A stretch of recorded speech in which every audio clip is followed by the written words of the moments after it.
దుబాయ్లో ఉన్న మన తెలుగు వాళ్ళు నన్ను ఇలా ఇంత ఇష్టపడతారని నేను కలలో కూడా అనుకోలేదు. నా పేరు మహేష్, మాది డాక్టర్ బిఆర్ అంబేద్కర్ కోనసీమ జిల్లా. దుబాయ్లో డాక్టర్ బిఆర్ అంబేద్కర్ గారి జయంతి వేడుకలకు వెళ్ళొద్దాం పదండి. వైబ్ అయితే కారులోనే మొదలైపోయింది. దుబాయ్లో పార్కింగ్ కష్టాలు మామూలు కష్టాలు కాదన్నమాట. మాకు పార్కింగ్ దొరకడానికి కొంచెం టైం పట్టింది. ఎలాగైతే కారు పార్కింగ్లో పెట్టి అంబేద్కర్ జయంతి వేడుకలు జరుగుతున్న ప్లేస్కి అయితే వచ్చేసాము. వచ్చి రాగంగానే నాకు మైక్ ఇచ్చి 2 నిమిషాలు అంబేద్కర్ గారి కోసం మాట్లాడమన్నారు. ఆయన ఒక్క అడుగు కూడా వెనక్కి వేయలేదు. ఎందుకంటే ఆయనకి తెలుసు ఆయన దగ్గర ఉన్న ఆయుధం విద్య. జాగ్రత్తగా 2 నిమిషాలు మాట్లాడి టైం వేస్ట్ చేయకుండాను నా స్పీచ్ని ఇంకా ముగించేశాను. జై భీమ్, జై భారత్.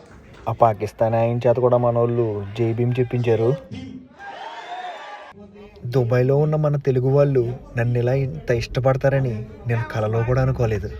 నన్ను గుర్తుపట్టి నా దగ్గరికి వచ్చి మరి బ్రో నీ ప్రతి వీడియో మిస్ అవ్వకుండా చూస్తామనేసి నన్ను చాలా ఆదరించారు. నాకు చాలా సంతోషంగా అనిపించింది. దుబాయ్లో doctor B R Ambedkar UAE Seva Samiti వారు ఈ కార్యక్రమాన్ని నిర్వహించారు. చాలా అంటే చాలా సక్సెస్ అయింది. నేను కూడా వెళ్ళాను. అక్కడికి వెళ్ళిన తర్వాత నేను క్యాజువల్గానే వెళ్ళాను. కాకపోతే నన్ను చూసిన తర్వాత అక్కడ నన్ను గుర్తుపట్టి నన్ను బాగా రిసీవ్ చేసుకుని నా దగ్గరకు వచ్చి ఫొటోస్ తీపించుకున్నారు. అలాగే అంబేద్కర్ గారి ఫోటోతోటి నేను కూడా వాళ్ళతో పాటు ఫొటోస్ తీపించుకున్నాను. ఈ కార్యక్రమం ఇంతలా సక్సెస్ అవడానికి main reason doctor B R Ambedkar UAE Seva Samiti వారండి. వాళ్ళు ఈ కార్యక్రమాన్ని చాలా సక్సెస్ఫుల్గా రన్ చేసి ముందుకు తీసుకెళ్లారు.